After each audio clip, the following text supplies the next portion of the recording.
శ్యామలరావుని ఎందుకు తీసేశావు? శాంపిల్ తీసేసినటువంటి శ్యామలరావు విచారణ టైంకి ఎందుకు తొలగించావు? ఎందుకు ముగ్గురిని ఈవోల్ని మార్చావు? ఎందుకు హెరిటేజ్ సంస్థ మ్యానుఫ్యాక్చరింగ్ యూనిట్ గా ఉన్న ఇందాపూర్ని పేరు తొలగించావు? ఎందుకు వైష్ణవి డైరీ సంఘం తోటి సంగమం కలిసినటువంటి ఈ ఫోటోల్ని తొలగించేసి ఈ సంఘం డైరీ వైష్ణవి డైరీ తోటి సంగమం కలిగి ఉంది. ఒక గేటు మీదేమో వైష్ణవి లోగో, 2 గేట్లు ఉంటే ఒక గేటు మీదేమో వైష్ణవి లోగో, ఇంకో గేటు మీదేమో సంఘం లోగో. ఇక్కడ ఉంటుంది చూడండి సంఘం లోగో. లోపల ఇంటర్నల్ గా గేట్ ఉంది, దాని లోపల కూడా సంఘం లోగో ఉంటుంది.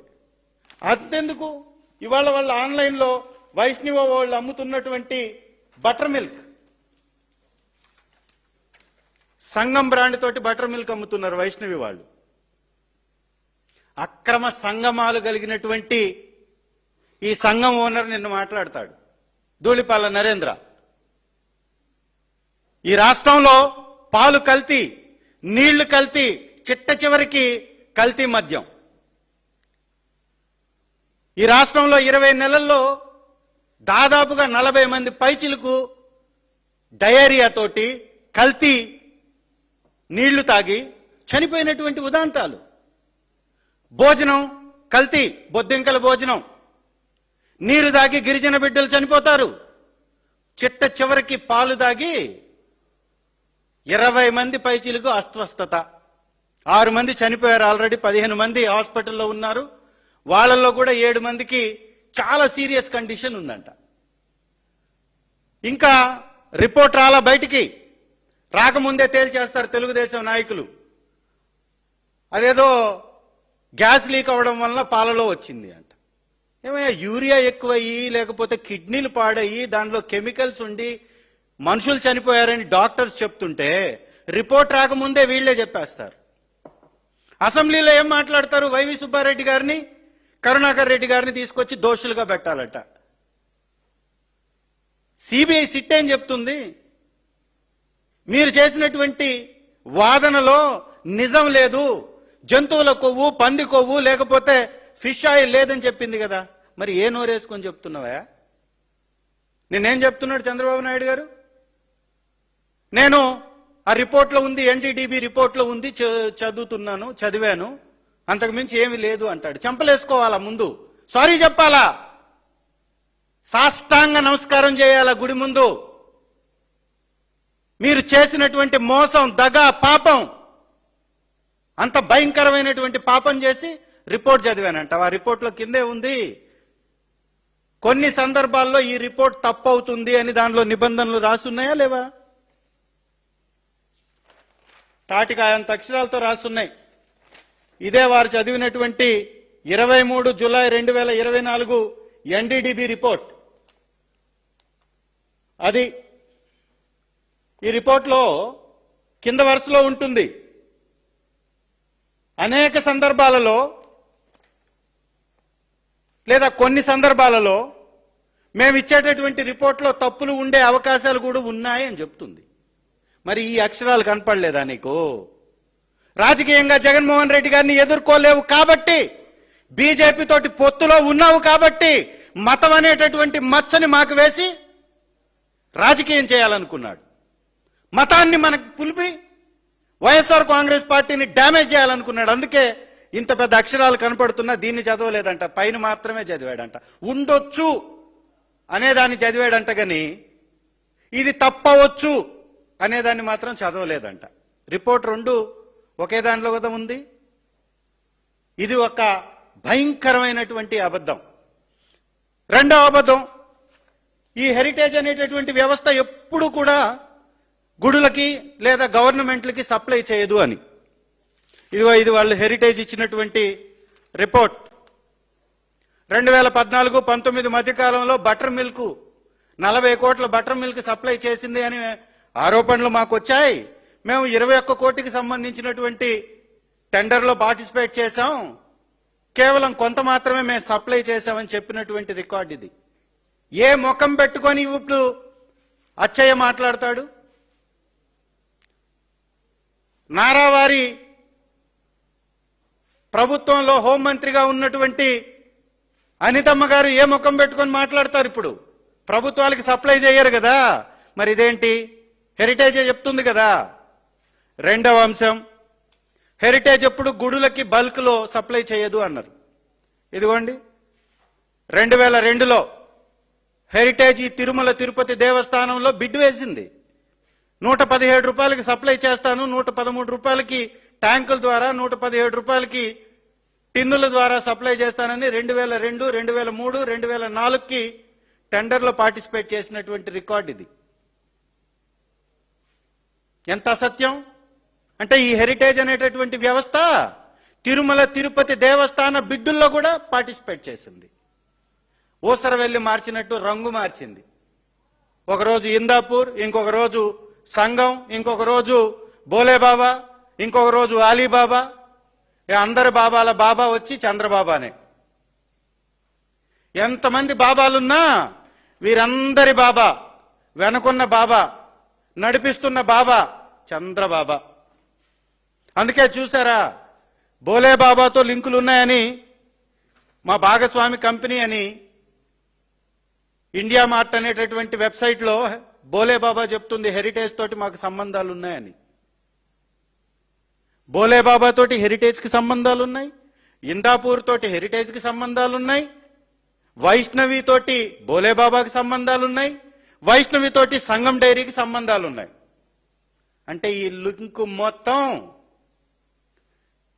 చంద్రబాబా గారి కనుసన్నల్లో జరుగుతున్నటువంటి వ్యవహారాలని చెప్పటానికి ఇది ప్రత్యక్ష సాక్ష్యం. ఇంకొకటి, ఎప్పుడైతే ఈ యొక్క అసత్యాలు బయటపడిపోయాయో వీళ్ళు రంగులు మారుస్తున్నారు, ఊసరవెల్లలాగా మార్చడం అలవాటు కదా.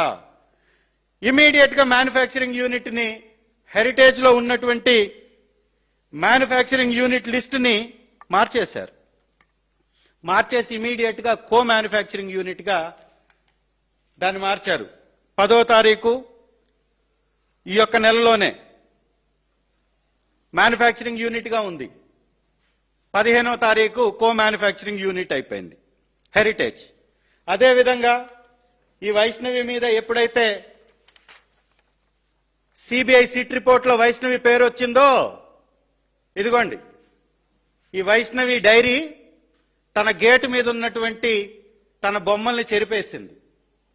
గేటును చూడండి, గేట్ సేమ్, గేట్లో మార్పు లేదు, పరిసరాల్లో మార్పు లేదు. పరిసరాలవే, గేట్ అదే, రంగులు మారిపోయాయి. ఈ దొంగలు, ఈ దోపిడీదారులు, ఈ నయవంచకులు, ఈ మోసగాళ్లు వెబ్సైట్లలో నుంచి తొలగించేస్తారు, గేట్ల మీద ఉన్నటువంటి పేర్లు మార్చేస్తారు. ఇవాళ పేరు మార్చినంత మాత్రాన ఆ పక్కన ఉన్నటువంటి ప్రెమిసెస్ మారవు కదా. అక్కడ కూడా చూడండి బ్లూ కలర్ సైడు, ఇక్కడ కూడా చూడండి అది లైవ్ విజువల్, ఈ రోజు విజువల్, ఈ రోజు తెప్పించినటువంటి విజువల్, వైష్ణవి డైరీ దగ్గరకు పంపించి తెప్పించినటువంటి విజువల్స్. బుర్రన్నోళ్ళకు కనీసం అయ్యన్న మార్చుకుంటే దొరకకుండా పోయేవాళ్ళేమో. ఆ ఫుట్పాత్ మీద ఉన్నటువంటి రంగులు అలాగే ఉన్నాయి. రెండవది, ఆ గేటును మార్చలేదు కదా. ఏదైనా ఒక కంపెనీకి పేరుంటుందా ఉండదా? పేరుంటుంది కదా. మరి ఆ గేటు మీద ఏ పేరు లేకుండా ఎందుకు? హడావుడిగా రంగేసేయాలి. అది బీజేపీ రంగేసేశారనుకోండి, ఎవడో పట్టించుకోడు, వేసేశారు, ఆ రంగు వేసేశారు. నేను అడుగుతున్న సూటిగా చంద్రబాబు నాయుడు గారికి, జగన్మోహన్ రెడ్డి గారు అడిగినటువంటి ఒక్క ప్రశ్నకి కూడా మీరెందుకు సమాధానం చెప్పలేదు? మీరెందుకు మీ యొక్క నేషనల్ మేనేజర్గా ఉన్న, సేల్స్ మేనేజర్గా ఉన్నటువంటి వ్యక్తిని మీరెందుకు తొలగించారు? హెరిటేజ్ యొక్క సేల్స్ నేషనల్ వైడ్ గా చూసేటటువంటి వ్యక్తిని 14వ తారీఖు తొలగించేశారు. వెబ్సైట్లో 15వ తారీఖు పేరు మార్చారు. ఎందుకు వారిని తొలగించేశారు మీరు? వారి పేరు కూడా ఏదో ఉంది, మంచి పేరు వారిది కూడా. వారిని తొలగించేశారు. అంటే ఇవన్నీ కూడా ఏంటి అంటే కావాలని చంద్రబాబు నాయుడు గారు ఆడిస్తున్నటువంటి నాటకం అని చెప్పటమే వైఎస్ఆర్ కాంగ్రెస్ పార్టీ బాధ్యత. కాబట్టి మీకు ప్రయత్నం చేస్తుంది. ఇవాళ ఎన్ని చేసినా కూడా చంద్రబాబు నాయుడు గారి అసెంబ్లీలో మాట్లాడినటువంటి అంశాల మీద ఒక్కొక్కటిగా అదేదో బ్రహ్మానందం సినిమా ఉంది చూడండి, దొంగతనం చేస్తే ఇమీడియట్ గా గేట్ దాటే లోపల పట్టుబడతా ఉంటాడు. అలా అసెంబ్లీ గేట్ దాటే లోపల పట్టుబడ్డాడు చంద్రబాబు నాయుడు గారు. బ్రహ్మానందాన్ని కూడా మించిపోయాడు కామెడీలో. అయినా ఏమంటాడు చంద్రబాబు నాయుడు గారు? తిరుమల తిరుపతి కొండని 338 జీవో ఇచ్చేసి రాజశేఖర్ రెడ్డి గారు దాని మీద కక్ష కట్టాడు. ఆ కొండని 7 కొండలు కాదు 2 కొండలు అని చెప్పేటటువంటి ప్రయత్నం చేశాడు అని చెప్పేసి వారు మాట్లాడారు. ఒక్కసారి ఆ జీవోని ఓపెన్ చేయండి. GO 338 GO. దానిలో ఆ రోజు చంద్రబాబు నాయుడు గారికి తెలుగుదేశం పార్టీలో ఉన్నటువంటి ఒక నాయుడు గారే కోర్టుకు వెళ్లారు 2005లో. కోర్టుకెళ్లి ఎలక్షన్స్ అనేది ఖచ్చితంగా తిరుమల తిరుపతి దేవస్థానంలో ఉండేటటువంటి ఆ కింద ఉండేటటువంటి కుటుంబాలకు కూడా జరగాలి. ఎలక్షన్ జరగకపోవడం అనేది ఇది రాజ్యాంగ విరుద్ధమైనటువంటి కార్యక్రమం. ఖచ్చితంగా మీరు ఎలక్షన్స్ జరిపించాలని ఒక నాయుడు గారితో అక్కడ కేసేపించాడు చంద్రబాబు నాయుడు గారు. అప్పుడు రాజశేఖర్ రెడ్డి గారు 2005లో వారు ముఖ్యమంత్రిగా ఉన్నారు. 2005లో ముఖ్యమంత్రిగా ఉన్నప్పుడు ఆయన కేసేసినప్పుడు ఆ రోజు జేసీ దివాకర్ రెడ్డి గారు దేవాదాయ శాఖ మంత్రిగా ఉన్నాడు. పంచాయతీరాజ్ శాఖ మంత్రిగా కూడా వారే ఉన్నారు. వారేం చేశారంటే తిరుమల తిరుపతి దేవస్థానం ఉన్నటువంటి ప్రాంతమే కాదు, ఆ కిందున్నటువంటి ఆ కుటుంబాలు నివసించేటటువంటి ప్రాంతం కూడా దేవదేవుడికి సంబంధించినటువంటి ప్రాంతమే. ఆ ప్రాంతంలో ఎలాంటి ఎలక్షన్స్ జరగకుండా ఉండాలని 338 జీవో తెచ్చాడు. ఇదిగోండి, ఇది ఆ జీవో కాపీ. మీకు కూడా అక్కడ ప్లే చేస్తున్నారు, ఒకసారి చూడండి. దేవాలయం అని చెబుతున్నటువంటి అసెంబ్లీ సాక్షిగా ఈ బ్రహ్మానందం గారిని ఇమిటేట్ చేస్తున్నటువంటి చంద్రబాబు గారు, పట్టుబడ్డటువంటి చంద్రబాబు గారు ఈ 338లో 2 కొండలు అన్నారు, 7 కొండలు కాదు అని. ఇది జీవో. ఈ జీవోలో చాలా స్పష్టంగా ఈ హైలైట్ చేసినటువంటి అంశం, sending proposal for including the more area, sending proposal for including the more area as Tirumala township. Tirumala township గా ఇంకొంత ఏరియా భాగాన్ని దీనిలో పొందుపరుస్తూ ప్రపోజల్ పంపించినట్టుగా దీనిలో ఉంది. ఐఏఎస్ ఆఫీసర్ ఆ రోజు పంపించారు. ఆ రోజు దేవాదాయ శాఖ మంత్రిగా చేసి దివాకర్ రెడ్డి గారు ఉన్నారు. ఇచ్చింది పంచాయతీరాజ్ శాఖ, దేవాదాయ శాఖ.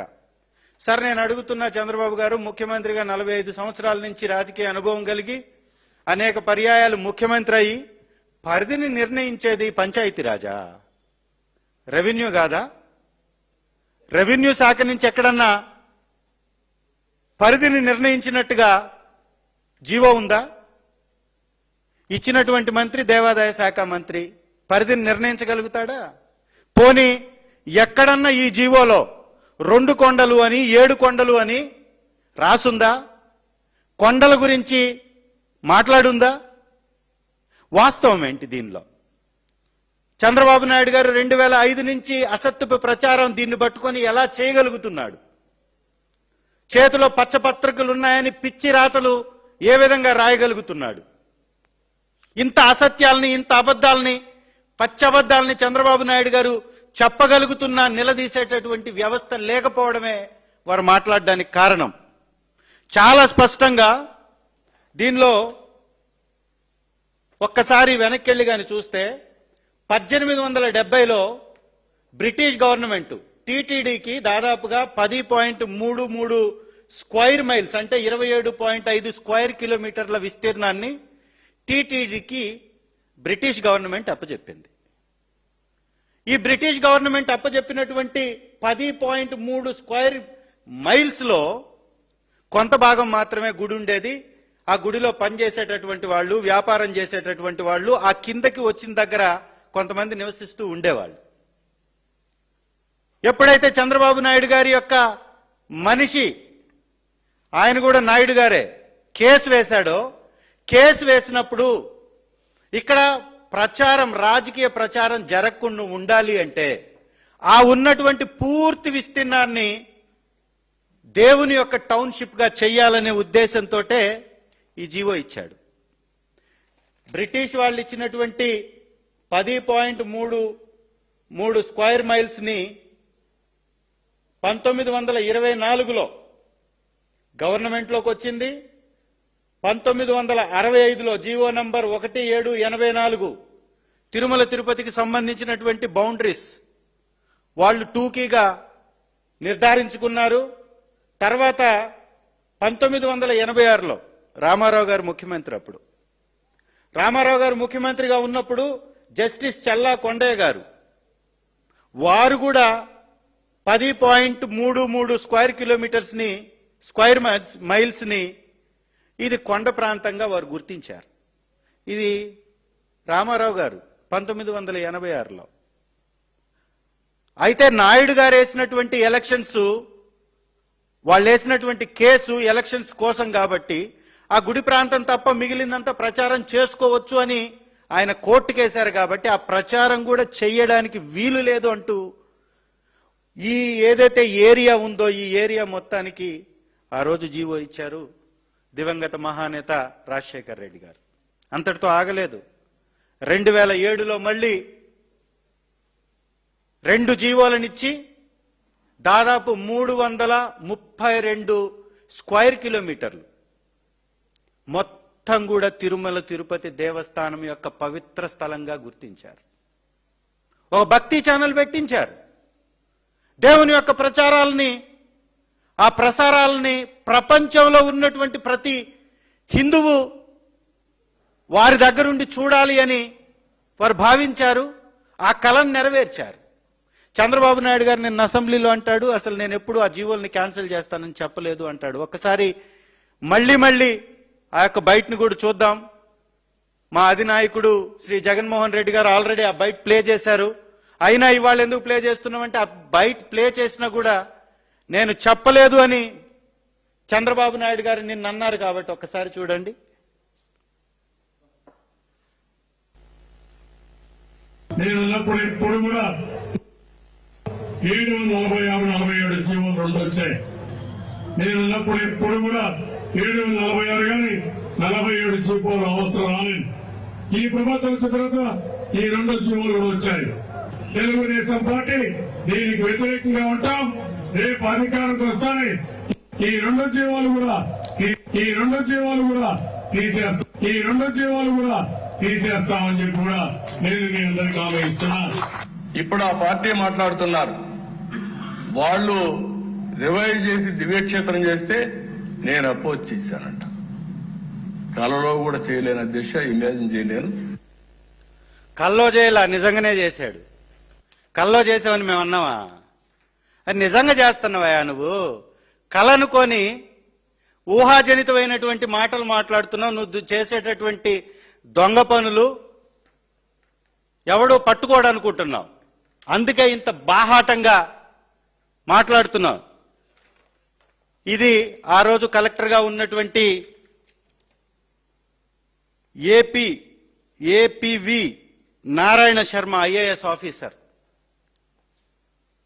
2005లో ఐఏఎస్ ఆఫీసర్గా ఉన్నటువంటి వీరు నారాయణ శర్మ గారు ఈ 338 జీవో మీద విపరీతమైనటువంటి కాంట్రవర్సీని అపోజిషన్ లో ఉన్నటువంటి చంద్రబాబు నాయుడు గారు మాట్లాడుతున్నారు, అలిగేషన్ చేస్తున్నారు, విస్తీర్ణం గురించి మాట్లాడుతున్నారు, 2 కొండలు అంటున్నాడు, ఇలా తప్పుడు ప్రచారం చేస్తున్నాడు. ఇది చాలా చాలా పాపం.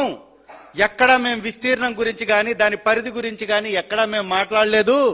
గతం నుంచి బ్రిటిష్ పరిపాలనలో ఉన్నటువంటి ప్రాంతాన్ని మాత్రమే మేము దానిలో మెన్షన్ చేశాం తప్ప కొత్తగా ఎలాంటి మార్పులు చేర్పులు కొండల గురించి కానీ మేము ప్రస్తావించలేదని ఆయన క్లారిటీ తోటి ఆయన రిలీజ్ చేసినటువంటి ప్రెస్ నోట్ ఇది. ఇంకెంతకంటే సాక్ష్యం కావాలా? ఒక బట్ట కాల్చడం, పైన వేయడం, దాన్ని కడుక్కోమని అపోజిషన్ ని డిఫెన్స్ లో నెట్టే ప్రయత్నం చేయడం, దొంగ సాంప్రదాయం, తెరచాటు నాటకాలు. ఇంకొకటి కూడా మళ్ళీ నిన్న అసెంబ్లీలో మాట్లాడతారు, ఇది తిరుమల పవిత్రతను తగ్గించాలనేటటువంటి ప్రయత్నం రాజశేఖర రెడ్డి గారి సమయం నుంచే ఉంది. ఈ కొండలతో పాటు తిరుమలకు పోయే టిక్కెట్ల మీద కూడా, బస్ టిక్కెట్ల మీద కూడా అన్యమత ప్రచారాలు జరిగాయి అని. ఎంత దుర్మార్గం అంటే సార్, ఇది ఆ రోజు చంద్రబాబు నాయుడు గారు ముఖ్యమంత్రిగా ఉన్నప్పుడు ఆర్టీసీ తరఫున రిలీజ్ చేసినటువంటి ప్రెస్ నోట్ అనుకోవచ్చు, ఆర్డర్ కాపీ అనుకోవచ్చు. ఇది 5/3/2019. అప్పటికి మా గవర్నమెంట్ ఇంకా అధికారంలోకి రాలా. జగన్మోహన్ రెడ్డి గారి మీద వీరు మాట్లాడింది. జగన్మోహన్ రెడ్డి గారి మీద ఈ అన్యమత ప్రచారం గురించి మాట్లాడారు. కొన్ని టికెట్స్ కూడా నిన్న అసెంబ్లీలో చూపిస్తూ మాట్లాడారు. ఇది సార్ 5వ తారీఖు 3వ నెల 2019. మేము అధికారంలోకి రాలా, చంద్రబాబు నాయుడు గారి గవర్నమెంట్ ఉంది. ఆర్టీసీలో నెల్లూరు జోన్ కి సంబంధించినటువంటి ఆ ఆర్టీసీ అప్పుడు ఎండీగా ఉన్నటువంటి వ్యక్తి, ఈడీగా ఎగ్జిక్యూటివ్ డైరెక్టర్ గా ఉన్నటువంటి వ్యక్తి ఆ రోజు ఇచ్చినటువంటి ప్రకటన, నెల్లూరుకి సంబంధించి అడ్వర్టైజ్మెంట్ చేసుకోవచ్చు టికెట్ల మీద అని వారిచ్చారు. యాక్చువల్గా ఆ టికెట్స్ నెల్లూరు తిరుపతి పక్కపక్కనే ఉంటాయి. నెల్లూరు తిరుపతి పక్కపక్కనే ఉంటాయి. నెల్లూరు బండ్లు తిరుపతికి పోవండి. నెల్లూరు జోన్లో ముద్రించినటువంటి ఆ రోలు తిరుమలలో కొట్రా. ఇచ్చింది ఎవరు? కాపీ. జీవో ఇచ్చింది ఎవరు? పర్మిషన్ ఇచ్చింది ఎవరు? ఆ టికెట్లు కొట్టించింది ఎవరు? దాన్ని ప్రచారం చేసింది ఎవరు? అంతా ఈ శుద్ధపోసలే. పాపం చేసేది వాళ్ళు, మోసం చేసేది వాళ్ళు, నిందన నెట్టేది మాపై. ఇది వారి యొక్క రెండవ కార్యక్రమం. 3 టెంపుల్స్ కి సంబంధించినటువంటి అనేక మాటలు మాట్లాడారు. దాంతోపాటు తిరుమల పవిత్రతని తగ్గిస్తున్నట్టుగా శ్రీవాణి ట్రస్ట్ కి సంబంధించినటువంటి వ్యవహారం మీద కూడా వారు మాట్లాడారు. దానికి సంబంధించినటువంటి విషయం కూడా ఒకసారి చూద్దాం. ఇది శ్రీవాణికి ట్రస్ట్ కి సంబంధించి ఆలయాల అభివృద్ధి, ఆ రోజు వచ్చినటువంటి డబ్బులతో ఎన్ని ఆలయాలని అభివృద్ధి చేశారనేటటువంటి డీటెయిల్స్ నేను తీసుకున్నాను సార్. 5,263 టెంపుల్స్ శాంక్షన్ చేసి ఆ టెంపుల్స్ కట్టడానికి 664 కోట్లు. మీ బతుక్కెప్పుడన్నా కానీ 200 కోట్లు పెట్టి టెంపుల్ కట్టించినటువంటి చరిత్ర ఉందా చంద్రబాబు నాయుడు గారు లేదా తెలుగుదేశం పార్టీకి?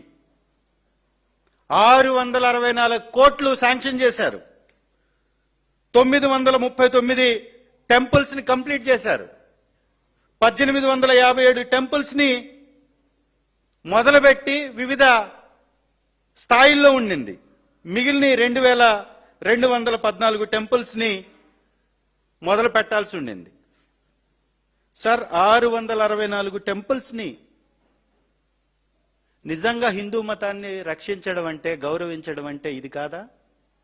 హిందూ మతాన్ని అభివృద్ధి చేయటం అంటే, హిందూ మతాన్ని ప్రతి ఇంటికి తీసుకెళ్లడం, ప్రతి గ్రామంకి తీసుకెళ్లడం, ప్రతి పంచాయతీలో ఉంచటం, ప్రతి నగరానికి తీసుకెళ్లడం ఇది కదా?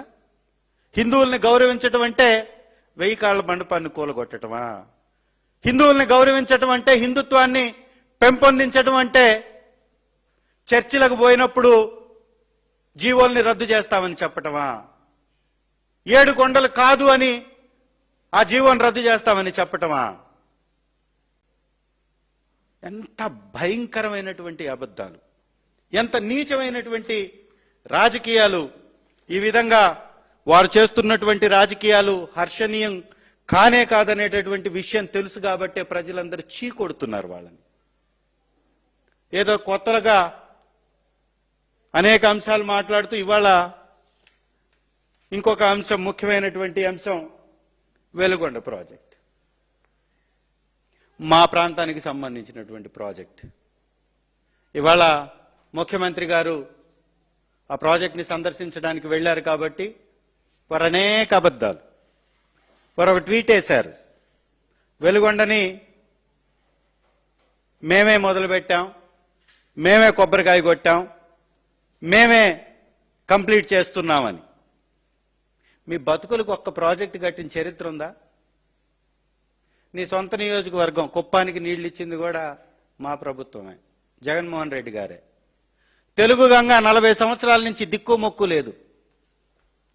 రాయలసీమ ఎత్తిపోతల గుక్కెడు నీళ్ల కోసం గొంతెందుతున్నటువంటి రాయలసీమని ఊరేస్తున్నావు. పక్క రాష్ట్రంతో లాలూచిపడి, పక్క రాష్ట్ర ముఖ్యమంత్రితోటి లాలూచిపడి లోపాయికారి ఒప్పందాలు చేసుకొని రాయలసీమని దగా మోసం చేస్తున్నటువంటి అంశం రీసెంట్ గా బయటపడిపోయింది. అట్లాంటి నీకు చంద్రబాబు నాయుడు గారు, మీకు అసలు ఆ చరిత్ర ఉందా? ఒక ప్రాజెక్ట్ని కంప్లీట్ చేసినటువంటి చరిత్ర కానీ, ప్రారంభించి కంప్లీట్ చేసినటువంటి చరిత్ర కానీ ఉందా? ఈరోజు తెలుగుదేశం పార్టీ నుంచి ఒక ట్వీట్ వచ్చింది. ఆ ట్వీట్ ఏంటయ్యా అంటే 96లోని శంకుస్థాపన చేశారు, ఇవాళ కంప్లీట్ చేస్తున్నారు. ఎన్ని సంవత్సరాలు సార్ ఇప్పటికీ? వెలుగొండ ప్రాజెక్ట్ ఎంత సార్? ఈ ప్రపంచంలో అనేక ప్రాజెక్టులు 2 సంవత్సరాలు, 3 సంవత్సరాలు, 4 సంవత్సరాలు, 5 సంవత్సరాల్లో కంప్లీట్ అవుతాయి. మరి ఆ రోజు 80 కోట్లతోటి స్టార్ట్ చేశాం, ఈ రోజు ముగిస్తున్నామంటే ఈ రోజు దాని యొక్క సామర్థ్యం ఏంటి? 43 టీఎంసీల కెపాసిటీ తోటి వెలుగొండ ప్రాజెక్టుని కట్టాల్సి ఉంటే 96లో శంకుస్థాపన చేసి ఈ రోజు వరకు పూర్తి కాలేదని మీరు అంటున్నారు అంటే ఎంత దగా చేశారు వెలుగొండని? ఉట్టి మొండి కొండగా ఏ విధంగా మార్చేశారు? వారు వేసినటువంటి ట్వీట్లో నేను చదివి వినిపిస్తాను మీకు. ఆ ట్వీట్లో వాళ్ళు చెప్తారు, ఈ 2 సంవత్సరాల నుంచి విపరీతంగా పనులు జరుగుతున్నాయంట. సార్, వెలుగొండ చరిత్రను ఒకసారి తిరిగి చూద్దాం. పూల సుబ్బయ్య గారు ఆ రోజు అక్కడ ఎమ్మెల్యేగా ఉన్నటువంటి నాయకుడు. ఆ ప్రాంతానికి నీళ్లు రావాలంటే కేవలం 840 అడుగుల ఎత్తులో శ్రీశైలంలో నీరు స్టోర్ ఉన్నప్పుడు అక్కడ నుంచి టన్నల్స్ వేసి ఆ టన్నల్స్ ద్వారా ఈ కొండల మధ్యలోకి నీళ్లు తీసుకొచ్చి పోస్తే బాగుంటుంది అని ఒక ప్రకృతి ప్రసాదించినటువంటి కొండల మధ్య నీళ్లని నింపాలని వారు ఆశపడ్డారు. అనేక సంవత్సరాలు తెలుగుదేశం గవర్నమెంట్ వచ్చింది 83లో. తర్వాత చంద్రబాబు నాయుడు గారు తెలుగుదేశం పార్టీని లాక్కొని గవర్నమెంట్లోనే ఆయన ముఖ్యమంత్రి అయ్యాడు. 9 సంవత్సరాలు పరిపాలించాడు సార్. వారు వేసినటువంటి ట్వీట్లోనే చెప్తారు, శాంక్షన్ 21లో వచ్చిందంట. ఏమయ్యా, ట్వీట్ వేసేవాడికి కానీ, చెప్పేవాడికి కానీ, ప్రచారం చేసేవాడికి కానీ కొంచెమన్నా ఇంగితం, జ్ఞానం, సిగ్గు, బాధ్యత ఉండాలా లేదా? మీ గవర్నమెంట్ 94లో వచ్చింది, అంతకు ముందు నుంచి ఆ ప్రపోజల్స్ ఉన్నాయి. 9 సంవత్సరాలు ముఖ్యమంత్రిగా చేశారు. 2021లో రావడం ఏంటి? అది కూడా పేపర్ కటింగ్ పెట్టారు ఆ ట్వీట్లో. మరి అట్లాంటప్పుడు మీరు చేయలేదని కదా నిజం. వెలుగొండ ప్రాజెక్టుని దివంగత మహానేత రాజశేఖర్ రెడ్డి గారు వచ్చి కొబ్బరికాయ కొట్టి శంకుస్థాపన చేసి ప్రతిపక్ష నాయకుడిగా ఉన్నప్పుడు అది సందర్శించి అక్కడ ఒక మొక్కని నాటి, అధికారంలోకి వచ్చిన తర్వాత ముఖ్యమంత్రిగా వారు అక్కడికి వచ్చి సందర్శించి ఒక పైలాన్ వేసి 3300 కోట్ల పైచిలుకు వెచ్చించి 2 సొరంగాల పనుల్ని స్టార్ట్ చేసి, ల్యాండ్ అక్విజిషన్ చేసి, పర్యావరణ అనుమతులు తెచ్చి ప్రాజెక్టుని పరుగులు పెట్టించాడు.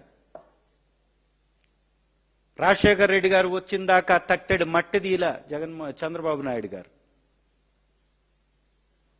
పని కంప్లీట్ చేసిందే వెలుగొండ ప్రాజెక్టు శంకుస్థాపన చేసిన తర్వాత రాజశేఖర్ రెడ్డి గారు శంకుస్థాపన చేసి 3,300 కోట్ల పైచిలకు వెచ్చించడంతో ఆ రోజు 2004-10 మధ్యలో దాదాపు 4,000 కోట్లంటే ఇవాళ ఎంతండి?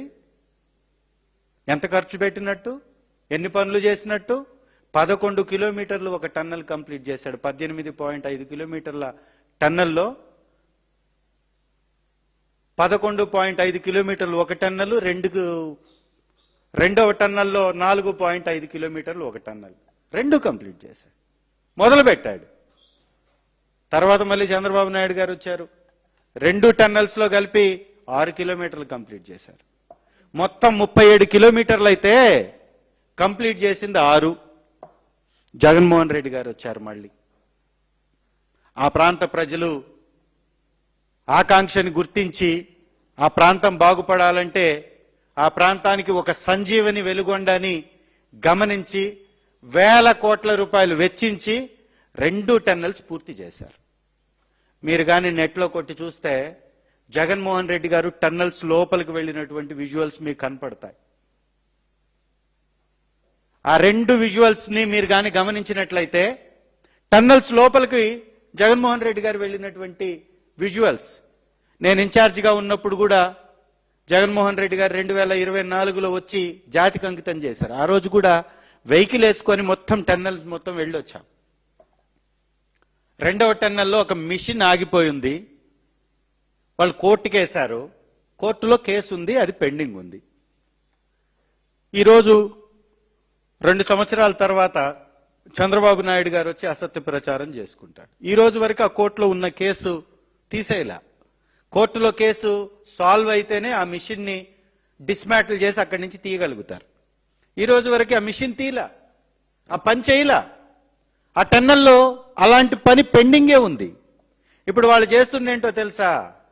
7 కిలోమీటర్లు ఫీడర్ కెనాల్లో ఉన్న లైనింగ్ వర్క్ పెండింగ్ ఉంది. ఇలా చిన్న చిన్న పనులు పెండింగ్ ఉన్నాయని మేము ముందే చెప్పాం. మీకు వెలుగొండ ప్రాజెక్ట్ అంటే ఏంటి? 43 టీఎంసీలు వాటర్ స్టోర్ చేసేటటువంటి ట్యాంకు, రిజర్వాయర్. దానిలో ఏమైనా పెండింగ్ ఉందా? దానిలో నువ్వేమైనా చేసావా? దానిలో ఉన్నటువంటి వాళ్ళకి R&R ప్యాకేజ్ ఏమైనా ఇచ్చావా? వాళ్ళని ఏమైనా పక్కకు తరలించావా? నిర్వాసితులుగా ఉన్న గ్రామాలు అక్కడి నుంచి వెళ్ళిపోయాయా? వాళ్ళకి R&R క్లియర్ చేసావా? ఈ రోజు వరకు అదే నువ్వు R&R ప్యాకేజే ఇవ్వకుండా ఇవాళ నువ్వు కొత్తగా వచ్చేసి చేస్తుంది ఏంది? అక్కడ డ్రామాలు ఆడేదేంటి? అక్కడ ఆడుతున్న డ్రామా ఏంటి? ఆ లైనింగ్ వర్క్ ఏదైతే ఉందో 2 సంవత్సరాల నుంచి 2 కిలోమీటర్లు చేశారు లైనింగ్ వర్క్. పోలవరంలో కూడా లైనింగ్ వర్క్ చేశారు. పోలవరంలో కొట్టకపోయినాయి లైనింగ్. ఈ మధ్యకాలంలో చూసాం మనం, లైనింగ్ వర్క్ కొట్టకపోయింది. లైనింగ్ ఎంత వర్త్ అండి? మీరు అసెంబ్లీలో ఏం చెప్పారు? మేము దాదాపు 1,100-1,200 కోట్లు వెచ్చిస్తే వెలుగొండ కంప్లీట్ అవుతుందంటే కాదు 4,000 కోట్లు పెట్టాలి అన్నాం. మరి నువ్వు ఎన్ని కోట్లు పెట్టావు ఇప్పటికీ? హెడ్ రెగ్యులేటర్ వర్క్ కంప్లీట్ అయిందా? ఫీడర్ కెనాల్ కంప్లీట్ అయిందా? అది వెలుగొండ ప్రాజెక్టుకి అనుసంధానంగా ఉండేటటువంటివి కదా. టన్నల్స్ లో వర్క్లు ఏమైనా చేశారా మీరు? ఇప్పటి వరకు ఏమైనా టన్నల్ వర్క్ చేశారా?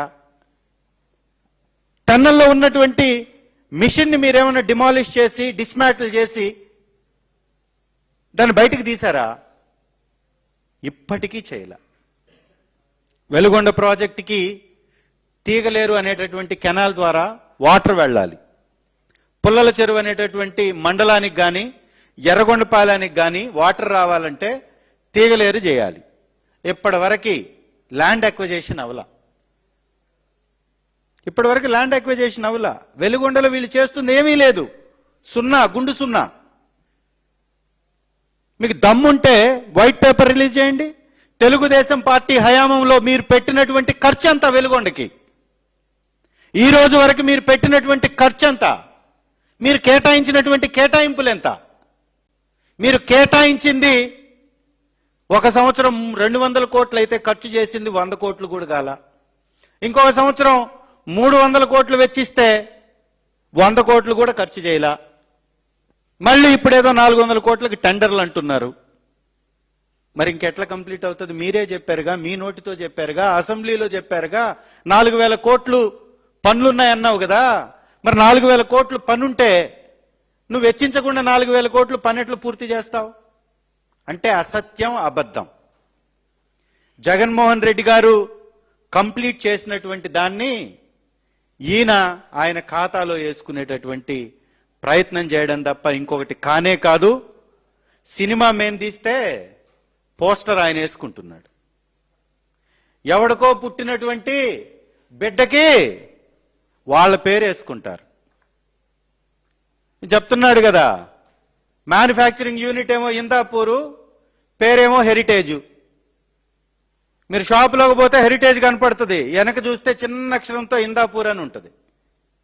మళ్ళా ఆ మ్యానుఫ్యాక్చరింగ్ మాదే అని చెప్పేసి వెబ్సైట్లో ఉంటుంది, అసెంబ్లీలో మాత్రం అది మాది కాదు, మాకు సంబంధం లేదు అని చంద్రబాబు నోట్లో ఉంటుంది. పేపర్ మీద ఉండేది ఒకటి, నోట్లో ఉండేది ఒకటి. వితండవాదం, విడ్డూరమైనటువంటి వ్యవహారం, అసత్య ప్రచారం, ఇదే చంద్రబాబు నాయుడు యొక్క సిద్ధాంతం. ఎంత సంపాదించినా సరిపోవట్లా. ఈ దేశంలో అత్యంత ధనికుడైనటువంటి ముఖ్యమంత్రి అని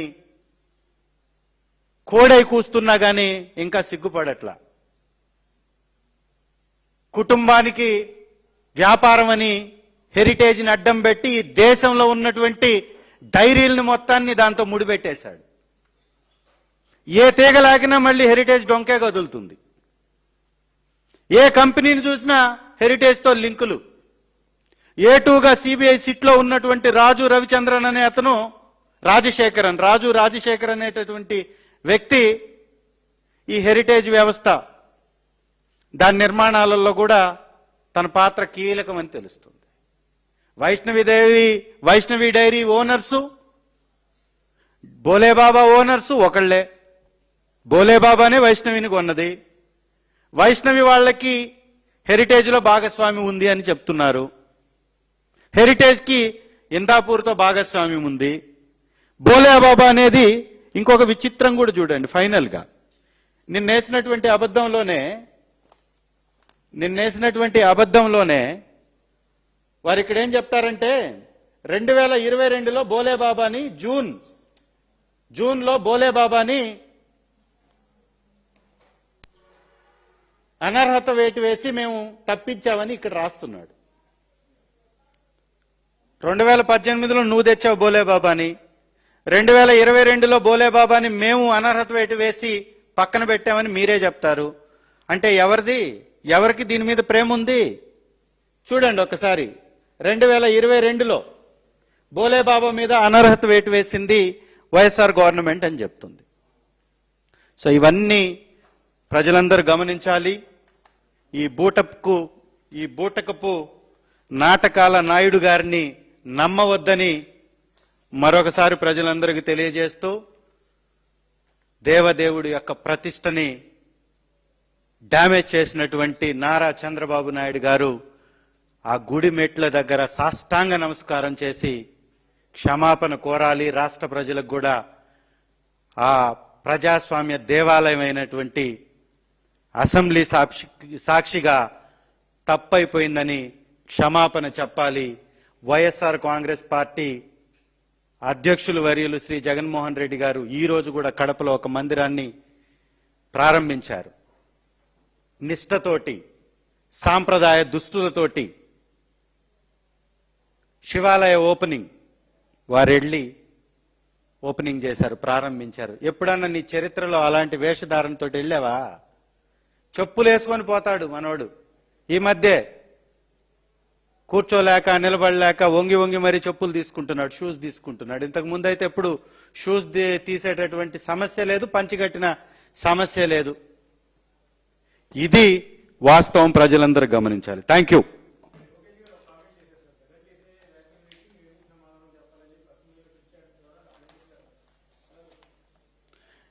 జగన్ చేసే వ్యాఖ్యలకు సమాధానం చెప్పకపోతే అది నీ ఇష్టం.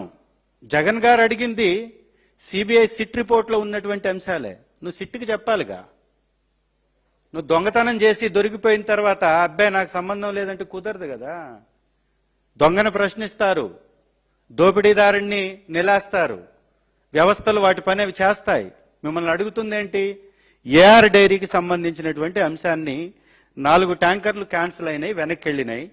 ఆ వెనక్కి వెళ్ళినాయి అడ్డదారుల్లో మళ్ళీ మీ దగ్గరకు వచ్చినాయి. అప్పుడు ముఖ్యమంత్రి మీ నాన్న, ఈవో మీరు నియమించినటువంటి వ్యక్తి, అక్కడ ఉన్నది మీకు సంబంధించినటువంటి బాడీ టీటీడీ బోర్డు. మరి ఇవన్నీ కలిసి తప్పు చేస్తే వైఎస్ఆర్ కాంగ్రెస్ పార్టీకి ఏమి సంబంధం అని అడిగారు. సమాధానం నువ్వు చెప్పకపోతే ప్రజలే నిర్ణయిస్తారు నీకేం సమాధానం చెప్పాలో.